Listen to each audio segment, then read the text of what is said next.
Hello बच्चों, let's read this question and the question says that the molarity of a solution obtained by mixing 750 ml of 0.5 m HCl with 250 ml of 2 m HCl will be. Now let's see the options. Option A 0.875 m, option B 1.00 m, option C 1.75 m and option D 0.975 m.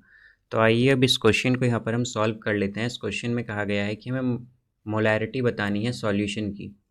तो यहाँ पर हम की concept use करेंगे, concept that molarity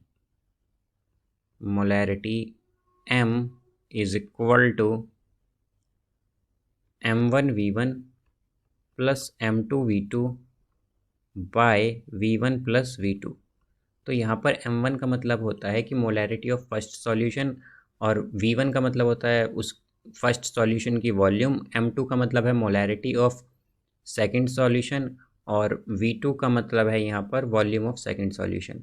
तो यहाँ से अब अगर हम देखें तो हमारे पास m1 की वैल्यू क्या है, m1 है हमारे पास 0.5 m और इसकी वॉल्यूम हमारे पास है यहाँ पर v1, यह है 750 ml और जो m2 है हमारे पास वो है यहाँ पर 2m एंड वॉल्यूम क्या है, इसकी वॉल्यूम है हमारे पास सेकंड सॉल्यूशन की, वो है यहाँ पर 250 ml। तो अब अगर हम मोलैरिटी फाइंड करें यहाँ से तो मोलैरिटी क्या आएगी, मोलैरिटी ये हो जाएगी m1v1।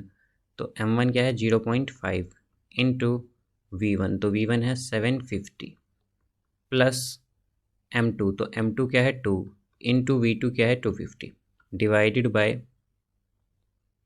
v1 plus v2। तो v1 क्या है, v1 है हमारा 750 प्लस v2 है यहाँ पर 250।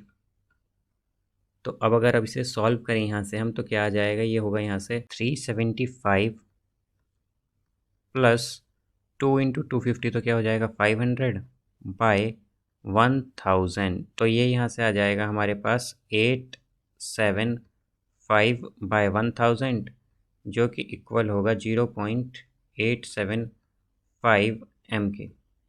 तो इसका करेक्ट आंसर क्या आएगा, option A. So I hope you understood it well. Best of luck. Thank you.